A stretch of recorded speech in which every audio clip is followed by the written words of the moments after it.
राष्ट्र सर्वप्रथम, राष्ट्र सर्वप्रथम, राष्ट्र सर्वप्रथम, राष्ट्र सर्वप्रथम। राष्ट्र सर्वप्रथम की बात कार्यक्रम में आप सभी राष्ट्रवासियों का हार्दिक स्वागत। आज 13 जनवरी को लोहड़ी का पर्व मनाया जा रहा है। यह पर्व मुख्य रूप से पंजाब और हरियाणा में मनाया जाता है। लोहड़ी का पर्व मकर संक्रांति के एक दिन पहले मनाया जाता है। इस पर्व पर शाम के समय लोग तैयार होकर एक जगह इकट्ठा होते हैं, फिर आग जलाई जाती है और उसके इर्द गिर्द डांस किया जाता है। साथ ही आग के आसपास घेरा बनाकर दूल्हा भट्टी की कहानी भी सुनी जाती है। भारत पाकिस्तान अंतर्राष्ट्रीय सीमा पर सांबा सेक्टर में सीमा सुरक्षा बल के जवानों और अधिकारियों ने स्थानीय लोगों के साथ मिलकर लोहड़ी का त्योहार मनाया। कर्नाटक के बड़े और मध्यम उद्योग एवं बुनियादी ढांचा विकास मंत्री MB पाटिल की अध्यक्षता वाली राज्य स्तरीय एकल खिड़की मंजूरी समिति ने लगभग 3900 करोड़ रुपए की 73 परियोजनाओं को मंजूरी दे दी है।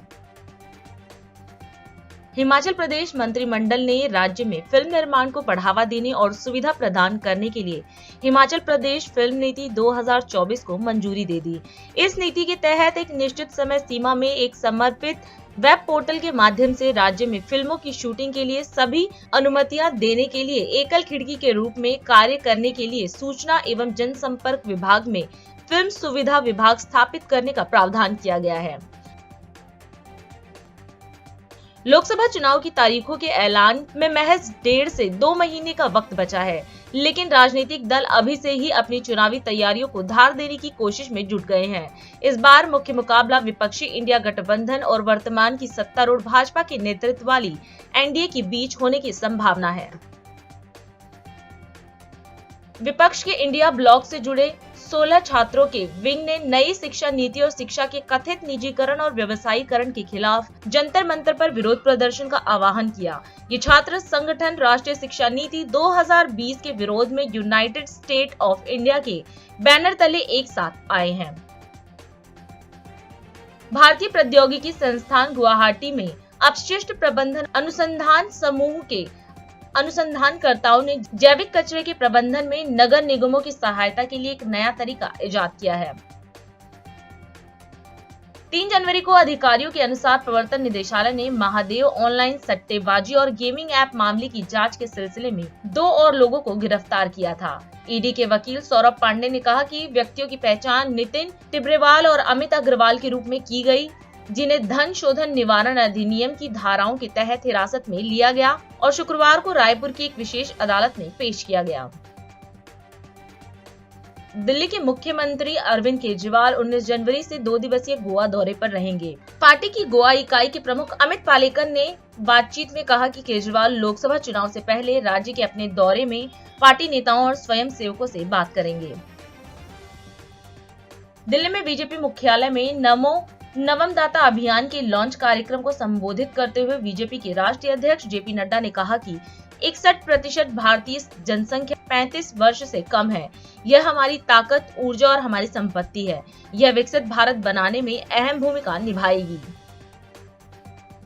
इंडिया दर्पण दैनिक हिंदी समाचार पत्र DID न्यूज पर राष्ट्र सर्वप्रथम मीडिया टीम की ओर से समस्त राष्ट्रवासियों को गणतंत्र दिवस की हार्दिक शुभकामनाएं। आज राजस्थान इंटरनेशनल सेंटर सभागार में विश्व इलेक्ट्रोपैथी दिवस के उपलक्ष्य में आयोजित कार्यक्रम में उपराष्ट्रपति जगदीप धनखड़, मुख्यमंत्री भजनलाल शर्मा उपस्थित रहे। इस अवसर पर कार्यक्रम को संबोधित करते हुए उपराष्ट्रपति ने कहा कि हमारी अर्थव्यवस्था का दुनिया में कोई मुकाबला नहीं है। उन्होंने कहा कि PM मोदी के नेतृत्व में स्वास्थ्य मूल केंद्र रहा है। इसी कारण देश में पहली बार आयुष मंत्रालय की शुरुआत हुई।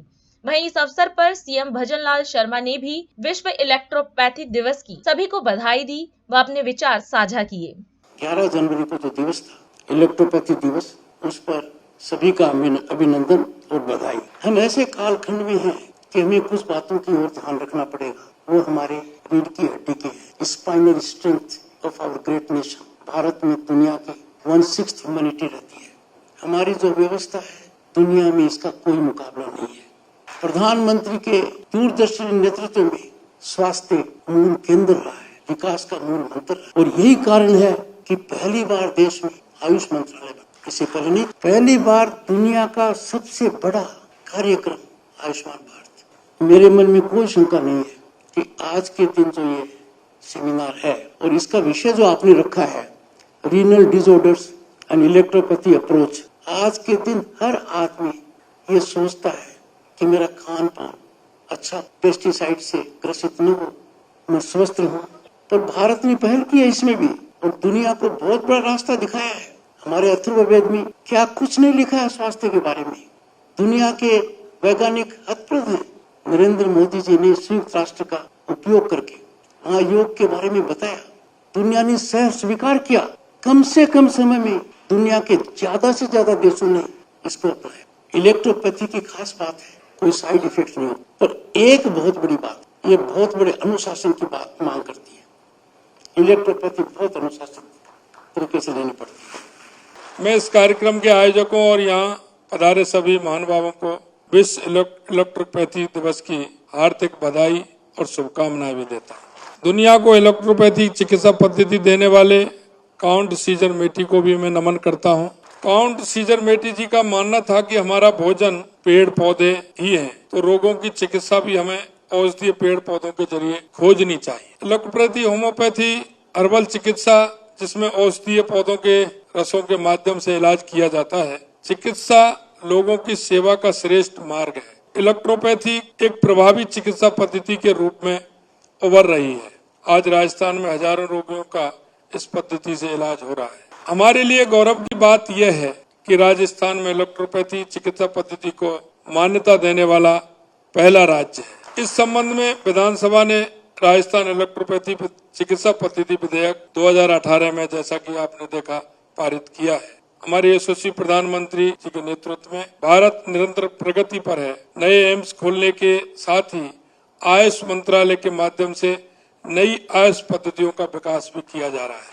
हमारे प्रधानमंत्री जी ने योग और स्वस्थ जीवन शैली के लिए और उसके माध्यम से मानवता को निरोग और स्वस्थ रहने का संदेश दिया है और मैं मानता हूँ ये संदेश पूरी दुनिया के अंदर है और आप देख रहे हैं उसका जिस तरह से पूरी दुनिया में प्रभाव है। भारत प्राचीन काल से ही कई पारंपरिक वैकल्पिक चिकित्सा पद्धतियों की संस्कृति का केंद्र रहा है। पारंपरिक चिकित्सा पद्धतियों के माध्यम से यूनिवर्सल हेल्थ कवरेज हासिल करने में मदद मिल रही है। आजादी के अमृत काल में हमें देश को स्वास्थ्य के क्षेत्र में अग्रणी बनाने की दिशा में प्रयत्न करने हैं। विकसित भारत संकल्प यात्रा हमारी जो आज राजस्थान में नहीं पूरे देश के अंदर चल रही है, उसका उद्देश्य दोनों स्वास्थ्यों की तरफ है। एक स्वास्थ्य वो भी है जो पंडित दीनदयाल उपाध्याय जी के अंत्योदय से निकल करके आता है। उस अंतिम व्यक्ति जिसको आवश्यकता है, जिस योजना का पात्र है, वो योजनाएं उस व्यक्ति तक पहुंचे, उसका स्वास्थ्य ठीक हो, इसलिए हमारी यात्रा। दूसरा हमारा आयुष्मान भारत को लेकर के हमने जो काम किया है, उसमें अगर आप देखेंगे 33 लाख से अधिक आयुष्मान कार्ड के लिए KYC की जा चुकी है। 70,000 से अधिक आयुष्मान कार्ड हमने जारी किए हैं। इस इलेक्ट्रोपैथी सेमिनार में विशेषज्ञों के बीच में विचारों के आदान प्रदान से इस शिक्षा पद्धति को और आगे बढ़ाने की आवश्यकता है। मैं आपसे इतना कहना चाहता हूँ कि इस पद्धति में राजस्थान सरकार जितना सहयोग आप चाहते हैं अच्छे काम के लिए, स्वास्थ्य हमारा ठीक प्रकार से रहे, मैं तो आपसे एक और मैं निवेदन करना चाहता हूँ कि इस क्षेत्र में देश के अंदर कहीं और भी अगर हम इसको बढ़ाने का काम कर सकते हैं, ऐसे हमारे कुछ इस पद्धति के जानने वाले व्यक्ति अगर हों तो उनकी भी एक सेमिनार बुला करके इस पद्धति को आगे बढ़ाने का काम आपके माध्यम से हो सकता है। क्योंकि जब राजस्थान ने पहला काम ये किया है तो इसमें अग्रणी बनके और भी हम काम इसमें करें। पीएम मोदी ने मधाड़ा में आई श्री सोनल मां के जन्म शताब्दी समारोह को वीडियो कॉन्फ्रेंसिंग के माध्यम से संबोधित किया। पीएम ने इस अवसर पर पूरे चारण समाज और सभी व्यवस्थापकों को बधाई दी और कहा कि मधाड़ा धाम चारण समाज के लिए श्रद्धा, शक्ति, अनुष्ठान और परंपराओं का केंद्र है। उन्होंने कहा कि जन्म शताब्दी के 3 दिवसीय महोत्सव के बीच आई श्री सोनल मां की स्मृतियां हमारे साथ हैं। पीएम ने कहा कि कई संतों और महान आत्माओं ने इस क्षेत्र में पूरी मानवता के लिए अपना प्रकाश फैलाया है। इसके साथ ही उन्होंने कहा कि सौराष्ट्र की इस सनातन संत परंपरा में आई श्री सोनल मां आधुनिक युग के लिए प्रकाश पुंज की तरह थी। आई श्री सोनल मां का आशीर्वाद है कि मुझे इस पुनीत आयोजन से जुड़ने का सौभाग्य मिल रहा है। मैं पूरे चारण समाज, सभी व्यवस्थापकों और सोनल मां के सभी भक्तों को बहुत बहुत अभिनंदन करता हूं। मढ़ड़ा धाम चारण समाज के लिए श्रद्धा का केंद्र है, शक्ति का केंद्र है, संस्कार परंपरा का केंद्र है। मैं आई के श्री चरणों में अपनी उपस्थिति दर्ज कराता हूं, उन्हें प्रणाम करता हूं। मेरे परिवारजनों, जन्म शताब्दी के इस 3 दिवसीय महोत्सव के बीच आई श्री सोनल मां की स्मृतियां हमारे साथ है। भगवती स्वरूपा सोनल मां इस बात का साक्षात उदाहरण रही है कि भारत भूमि किसी भी युग में अवतारी आत्माओं से खाली नहीं होती है। गुजरात और सौराष्ट्र की ये धरती तो खास तौर पर महान संतों और विभूतियों की भूमि रही है। कितने ही संत और महान आत्माओं ने इस क्षेत्र में पूरी मानवता के लिए अपना प्रकाश बिखेरा है। पवित्र गिरनार तो साक्षात भगवान दत्तात्रेय और अनगिनत संतों का स्थान रहा है। सौराष्ट्र की सनातन संत परंपरा में श्री सोनल मां आधुनिक युग के लिए प्रकाश स्तंभ की तरह थी। उनकी आध्यात्मिक ऊर्जा, उनकी मानवीय शिक्षाएं, उनकी तपस्या, इससे उनके व्यक्तित्व में एक अद्भुत दैवीय आकर्षण पैदा होता था। उसकी अनुभूति आज भी जूनागढ़ और मढ़ड़ा के सोनल धाम में की जा सकती है। भाइयों बहनों, सोनल मां का पूरा जीवन जन कल्याण के लिए, देश और धर्म की सेवा के लिए समर्पित रहा। उन्होंने भगत बापू, विनोबा भावे, रविशंकर महाराज, कन्हभाई लहरी, कल्याण सेठ जैसे महान लोगों के साथ काम किया। चारण समाज के विद्वानों के बीच उनका एक विशेष स्थान हुआ करता था। उन्होंने कितने ही युवाओं को दिशा दिखाकर उनका जीवन बदला। उन्होंने समाज में शिक्षा के प्रसार के लिए अद्भुत काम किया। सोनल मां ने व्यसन और नशे के अंधकार से समाज को निकालकर नई रोशनी दी। सोनल मां समाज को कुरीतियों से बचाने के लिए निरंतर काम करती रही। कच्छ के बोवार गांव से उन्होंने बहुत बड़ा प्रतिज्ञा अभियान शुरू किया था। उन्होंने परिश्रम करके आत्मनिर्भर बनने पर हर किसी को सीख दी थी और उस पर जोर दिया था। पशुधन के प्रति भी उनका उतना ही बल था। पशुधन की रक्षा करने पर वो हर क्षेत्र में, हर समय आग्रह करती थी। साथियों, आध्यात्मिक और सामाजिक कार्यों के साथ ही सोनल मां देश की एकता और देश की अखंडता की भी एक मजबूत प्रहरी थी।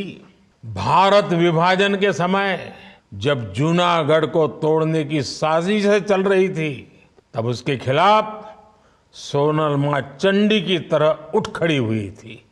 मेरे परिवारजनों, आज श्री सोनल मां देश के लिए, चारण समाज के लिए, माता सरस्वती के सभी उपासकों के लिए महान योगदान की एक महान प्रतीक थी।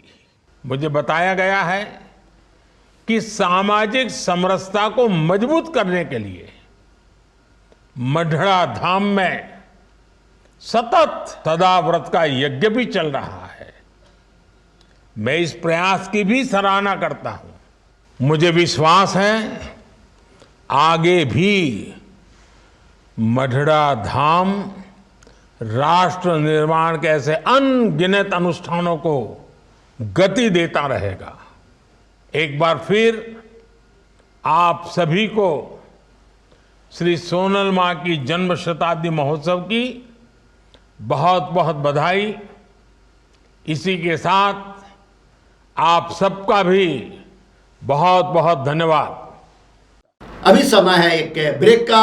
हम चलते हैं ब्रेक पर। आप कहीं जाए नहीं, छोटा सा break. Powered by Kamal Buildtech Private Limited, fulfilling promises. With our professional team and experience of delivering projects, in past we guarantee you peace of mind and top quality work in an affordable price. Mother India पत्रिका की ओर से समस्त राष्ट्रवासियों को गणतंत्र दिवस की हार्दिक शुभकामनाएं। राष्ट्र सर्वप्रथम की बात कार्यक्रम में ब्रेक के बाद एक बार फिर आप सभी राष्ट्रवासियों का स्वागत। उत्तर प्रदेश के मुख्यमंत्री योगी आदित्यनाथ ने गोरखपुर में 1150 महिलाओं को सिलाई मशीनें वितरित किए। उन्होंने कार्यक्रम को संबोधित करते हुए कहा कि हम सभी जानते हैं कि देश की आधी आबादी को सशक्त किए बिना हम भारत को सशक्त और समर्थ नहीं बना सकते। इसके लिए हमें उन्हें एक सुरक्षित वातावरण प्रदान करना होगा और उन्हें आत्मनिर्भर बनाना होगा। जेके समूह के द्वारा और NSDL के तत्वाधान में आज 2 बड़े कार्यक्रम हो रहे हैं, जिसमें एक और महिला सशक्तिकरण का कार्यक्रम है और दूसरी तरफ दूर दराज के ग्रामीण और अति पिछड़े क्षेत्र में जरूरतमंदों के लिए मेडिकल वैन की सुविधा के लिए 2 मेडिकल मोबाइल वैन के शुभारंभ का कार्यक्रम। इन 2 पवित्र कार्यक्रमों के लिए जेके समूह को, NSDL और SBI को हृदय से धन्यवाद देते हुए इस समूह से जुड़े हुए और दोनों प्रतिष्ठानों से जुड़े हुए अधिकारियों का मैं हृदय से अभिनंदन करता हूं। हम सब जानते हैं कि आधी आबादी का सशक्तिकरण किए बगैर हम भारत को सशक्त और समर्थ नहीं बना सकते। उनके लिए उन्हें सुरक्षा का वातावरण देना पड़ेगा, उनके प्रति उनका स्वावलंबन का मार्ग प्रशस्त करना पड़ेगा और जब उनकी सुरक्षा का वातावरण होगा, उनके सामने स्वावलंबन का मार्ग प्रशस्त होगा तो स्वतः ही सम्मान का भाव भी होगा। ये तीनों एक दूसरे से जुड़े हुए हैं, सुरक्षा, स्वावलंबन और सम्मान। आज का ये कार्यक्रम एक और आधी आबादी के स्वावलंबन से जुड़ा हुआ अभियान है। 1150 सिलाई की मशीन, और केवल मशीन नहीं बल्कि उनका 10 दिवसीय प्रशिक्षण भी हुआ। सिलाई से उनके प्रशिक्षण का कार्यक्रम और प्रशिक्षण लेने के बाद फिर उन्हें आज जेके समूह के द्वारा यहां पर ये सिलाई मशीन वितरण का कार्यक्रम किया जा रहा है। एक अभिनव प्रयास है। मुझे जेके समूह के इस कार्यक्रम में कानपुर में जाने का अवसर प्राप्त हुआ था। 28 अक्टूबर को कानपुर में 1001 सिलाई की मशीन हम लोगों ने वहां पर उपलब्ध कराई। हम सब जानते हैं कि आज यहां पर जो सिलाई की मशीन दी जा रही है, ये सभी उन परिवारों के स्वावलंबन का आधार बनेंगी। इसमें किसी भी प्रकार का कोई संदेह किसी को भी नहीं होना चाहिए। आज यहां पर इन सभी समूहों को ये मशीन वितरण का कार्यक्रम हो रहा है। मैं इसके लिए जेके समूह को हृदय से धन्यवाद देता हूं और उनके पूरे इन कार्यक्रम की सराहना भी करता हूं। दूसरा, आज यहां पर 2 मोबाइल मेडिकल वैन जो हमें आज यहां पर प्राप्त हुई हैं, जिसमें सुश्री पद्मजा जी ने जो MD और CO रहे हैं NSDL के, उन्होंने उसके माध्यम से ये मेडिकल वैन राज्य सरकार को उपलब्ध कराई है। और जब ये 2 मेडिकल वैन का प्रस्ताव मेरे सामने आए तो मैंने उस समय मेरे मन में आया कि वास्तव में ये मेडिकल वैन सभी प्रकार की मेडिकल इक्विपमेंट से लैस है। पूरी सभी प्रकार के मेडिकल की सुविधाएं इस मेडिकल वैन के माध्यम से मिल सकती हैं। उसमें केवल डॉक्टर बैठे, पैरामेडिक्स बैठे, और अगर गांव में जाएं तो गांव के लोगों को गांव के अंदर ही हॉस्पिटल की सभी प्रकार की सुविधाएं उपलब्ध करवा सकते हैं। और इस देश से इसके लिए कहां इन मेडिकल वैन को उपलब्ध करवाना है, तो मुझे लगा कि पूर्वी उत्तर प्रदेश के 2 प्रमुख क्षेत्र, एक जिसमें वाराणसी के माध्यम से सेवा भारती पहले से वहां पर इस कार्यक्रम को कर रही है, और वहां पर इस कार्यक्रम के माध्यम से उन्होंने वाराणसी में मुसहर जनजाति से जुड़े हुए लोगों के लिए चंदौली के नौगढ़ के माध्यम से जितने भी जनजातीय समूह हैं उनके बीच में जाकर के सेवा के एक बड़े प्रकल्प को आगे बढ़ाया है। इस वैन का संचालन वहां पर होगा जहां पे डॉक्टर, पैरामेडिक्स और अन्य प्रकार की सुविधाओं का संचालन वहां से उपलब्ध करवाया जाएगा। जरूरतमंदों को दवा उपलब्ध करवाना, आवश्यक जांचें करवाना, ये सुविधाएं वहां पर होंगी। और दूसरा, गोरखपुर से प्रारंभ कराएंगे जहां पे डॉक्टर, पैरामेडिक्स, दवा की व्यवस्था रहेगी और दूर दराज के गांवों में, मलिन बस्तियों में, बनटांगिया गांवों में, थारू जनजाति से जुड़े हुए गांवों में, मुसर समाज से जुड़े हुए लोगों के गांवों में, भारत नेपाल के सीमावर्ती क्षेत्रों में इस मेडिकल वैन का उपयोग करके यहां पर मेडिकल की स्वास्थ्य सुविधा उन दूर दराज के गांवों में जहां डॉक्टर प्रत्यक्ष पहुंच नहीं पाता है, वहां पर यह मेडिकल वैन NSDL और SBI के माध्यम से वहां पर पहुंच करके, प्रशासन के सहयोग से वहां पर पहुंच करके उन जरूरतमंदों को ये सुविधाएं उपलब्ध करवाएगी। आज मैं इसके लिए सुश्री पद्मजा जी का और SBI का हृदय से धन्यवाद करता हूं कि उन्होंने इस मेडिकल वैन को, जो हर प्रकार की सुविधा से लैस है, आज ये उत्तर प्रदेश शासन को उपलब्ध करवा रही है। इसके लिए ग्राम गिरहोला, दुर्ग, छत्तीसगढ़ में संत समागम एवं स्थापना दिवस कार्यक्रम का आयोजन किया गया। इस अवसर पर मुख्यमंत्री विष्णुदेव साय भी कार्यक्रम में मौजूद रहे। कार्यक्रम को संबोधित करते हुए सीएम ने परम पूज्य बाबा गुरु घासीदास को नमन किया। उन्होंने कहा कि बाबा गुरु घासीदास ने भेदभाव, छुआछूत को मिटाने का प्रयास किया। वहीं सीएम ने कहा कि चुनाव के दौरान घोषणा पत्र में किए गए वादों को हमारी सरकार पूरा करेगी और पीएम मोदी द्वारा किया गया प्रधानमंत्री आवास का वादा, जिसके अंतर्गत 18 लाख गरीब लोगों को आवास की स्वीकृति दी जानी है, उसके लिए आने वाले समय में 18 लाख आवास बनाए जाएंगे। सबसे पहली मैं जय सतनाम सेवा समिति और आदरणीय सांवलाराम डाहिरे जी के आभार व्यक्त करना चाहूं, जेमन आज के ये अवसर के लिए ये कार्यक्रम में हमन ला आमंत्रित करीन और आप मन के दर्शन लाभ मिलत है। आप मन जो हमार स्वागत करे हो आत्मीयता के साथ, ओकर लिए भी मैं आप मन के आभार व्यक्त करना चाहूं। और छत्तीसगढ़ प्रदेश के मुख्यमंत्री के नाते आप सबके मोर तरफ से हृदय से अभिनंदन, स्वागत, जोहार। आज मैं परम पूज्य बाबा गुरु घासीदास जी के चरणों में सत सत नमन करत हूं।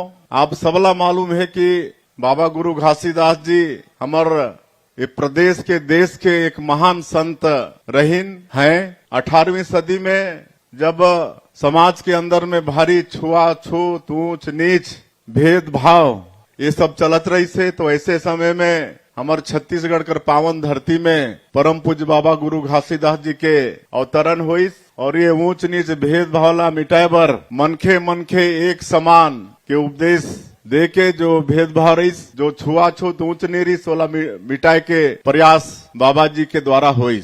और गिरोधपुरी जो बाबा जी के जन्म स्थली, कर्म स्थली है, वहाँ भी आज जो भी विकास हुई से, आज वहाँ के जो जैतखाम में कुतुब मीनार जो दिल्ली में है वो सबसे ऊंचा कहत रही, लेकिन ओकर से भी ऊंचा हमार गिरोधपुरी के जैतखाम है। और वहाँ जो भी विकास हुई से जैतखाम के साथ साथ वो सब भारतीय जनता पार्टी के सरकार के देन है। और आज ये गिरहोला में ये मिनी गिरोधपुरी है। हमार सरकार के 1 महीना हो ही 13 दिसंबर के सरकार शपथ ले रही और 13 जनवरी है, तो 1 महीना हो ही इस बार आपका काम पूरा होगा। आप सबला मालूम है कि चुनाव प्रचार के दौरान और हमार जो संकल्प पत्र, मोदी की गारंटी, और हमारे देश के यशस्वी प्रधानमंत्री नरेंद्र मोदी भी छत्तीसगढ़ के जनता से वादा करे रहीन कि छत्तीसगढ़ में भारतीय जनता पार्टी की सरकार बनेगी और जो मुख्यमंत्री बनेगा वो सबसे पहला काम करेगा 18 लाख गरीब लोगों का प्रधानमंत्री आवास की स्वीकृति। पिछले 5 साल में हमारे छत्तीसगढ़ के अंदर में 18 लाख गरीब मन अपन आवास से, अपन हक से वंचित हो गए रही। और आज मोला बताते हुए गौरव होते कि 13 दिसंबर के हमार सरकार के शपथ हुई और 14 दिसंबर के ही पहला कैबिनेट बुला के हमने निर्णय कर ले कि 18 लाख प्रधानमंत्री आवास आने वाला समय में बने। हमन दूसरा वादा पूरा करें। 15 साल हमार सरकार में जो 2 साल के धान के बोनस नहीं मिले रही से, 25 दिसंबर जो छत्तीसगढ़ के निर्माता भारत रत्न श्रद्धेय अटल बिहारी वाजपेयी जी के जन्मदिन होते, जोनला पूरा देश सुशासन दिवस के रूप में मनाते। वो दिन पूरे छत्तीसगढ़ के अंदर में जगह जगह कार्यक्रम रख के हमन 12 लाख से ज्यादा किसान मन के खाता में 3716 करोड़ रुपया 2 साल के बोनस के राशि ट्रांसफर कर दे। और जो भी वादा हमार मोदी की गारंटी में है, चाहे वो गैस सिलेंडर 500 रुपया में देने के बात हो, या भूमिहीन मजदूर किसान मन के साल में 10,000 रुपया देहे के बात हो, या विवाहित महिला मन के महतारी बंधन योजना में साल के 12,000 रुपया देहे के बात हो। ये सब कामला हमन पूरा करबो। महतारी बंधन योजना ये बहुत जल्दी शुरू होने वाला है। मतलब मोदी की गारंटी में जो भी हमारे पार्टी की कमिटमेंट है छत्तीसगढ़ के जनता के साथ में, वो सारा गारंटी हमारी सरकार पूरा करने वाला है। आप क्षेत्रवासी मन के तरफ से काफी मांग यहाँ आई से, मुख्यमंत्री बनने के बाद में पहली बार समाज के बीच में आए हन, तो कुछ नहीं देहले भी ठीक नहीं हुई, कुछ न कुछ तो देके जाना पड़ी। और इसीलिए ऑडिटोरियम की यहाँ मांग हुई से, तो ऑडिटोरियम निर्माण के लिए मैं 50 लाख रुपया के घोषणा करत। और तालाब सौंदर्यीकरण के भी मांग हुई से, तालाब सौंदर्यीकरण के लिए 25 लाख रुपया के घोषणा करत।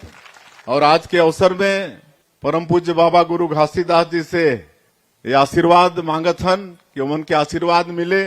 हमारे छत्तीसगढ़ में भारतीय जनता पार्टी के सरकार, जो छत्तीसगढ़ के जनता के विश्वास है सरकार के प्रति, वो विश्वास में ये सरकार खरा उतरे और मोदी की गारंटी में जो भी वादा हमन करे हैं हमारे पार्टी करी से, वो सब वादा ला आने वाला 5 साल में पूरा कर सकी। यही परम पूज्य बाबा गुरु घासीदास जी से निवेदन करते हुए, प्रार्थना करते हुए आप मला फिर से एक बार हृदय से स्वागत अभिनंदन करते हुए मैं अपन बात लान करत हूँ। बोलिए परम पूज्य बाबा गुरु घासीदास जी की।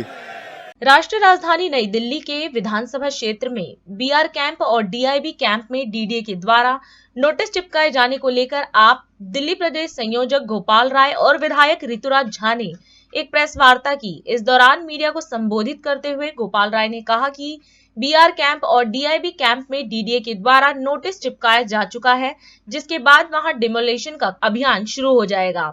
आप मंत्री ने कहा कि आप पार्टी इसके खिलाफ अभियान चलाएगी और भाजपा मुख्यालय के बाहर विरोध प्रदर्शन करेगी। इसके साथ ही गोपाल राय ने बताया कि आप विधायकों की बैठक में निर्णय लिया गया है कि घर बचाओ भाजपा हटाओ अभियान रविवार को नई दिल्ली से शुरू किया जाएगा।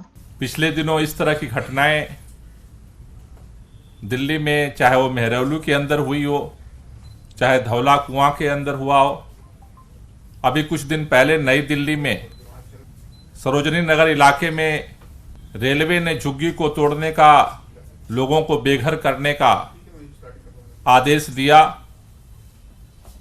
उसको कोर्ट से जाकर के दिल्ली के मुख्यमंत्री अरविंद केजरीवाल जी ने रुकवाया। अभी पता चला है कि नई दिल्ली में विधानसभा क्षेत्र के अंदर ही बीआर कैंप और डीआईडी कैंप, इन दोनों जगहों पर डीडीए की नोटिस चस्पा की जा चुकी है और उन लोगों का सर्वे का काम चल रहा है। कुछ ही दिनों में उनको भी बेघर करने का अभियान शुरू हो जाएगा। अलग अलग इलाकों में दिल्ली के जो झुग्गियों में लोग रहते हैं, अलग अलग जगहों पर जो गरीब लोग रहते हैं, उनको जिस तरह से हर चुनाव से पहले भारतीय जनता पार्टी एक तरफ कहती है कि जहां झुग्गी वहीं हम मकान देंगे, और दूसरी तरफ बिना पुनर्वास के, जिस पर कोर्ट भी बार बार सवाल उठा रहा है कि आप बिना पुनर्वास के किसी को बेघर कैसे कर सकते हैं। केंद्र सरकार ने जो ये अभियान शुरू किया है, इसके खिलाफ आम आदमी पार्टी ने आज विधायकों के साथ सीएम आवास में बैठक में यह निर्णय लिया है कि इसके खिलाफ पूरे दिल्ली को भाजपा मुख्यालय पर प्रदर्शन किया जाएगा। तो आज विधायकों की बैठक में निर्णय लिया गया और कल से ये घर बचाओ भाजपा हटाओ अभियान शुरू होगा। कल इस अभियान की शुरुआत नई दिल्ली विधानसभा में बीआर कैंप और डीआईडी कैंप से शुरू किया जाएगा, जो पूरे दिल्ली के अंदर सभी जो इलाके हैं विधानसभाओं में इस तरह के, जहां पर लोगों के बेघर करने की संभावनाएं दिख रही हैं, वहां पर चलेगा। और 21 जनवरी को जो है भाजपा मुख्यालय पर इसके खिलाफ 12 बजे जो है प्रोटेस्ट किया जाएगा। तो ये अभियान जो है शुरू किया जाएगा।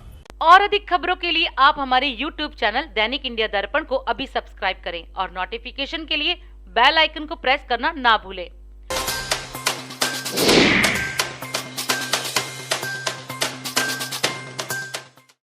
आज हम इस कार्यक्रम में आपसे विदा लेते हैं। आप अन्य खबरों के लिए बने रहे। राष्ट्र सर्वप्रथम, वंदे मातरम, जाग उठा है भारत। राष्ट्र सर्वप्रथम, राष्ट्र सर्वप्रथम, राष्ट्र सर्वप्रथम, राष्ट्र सर्वप्रथम।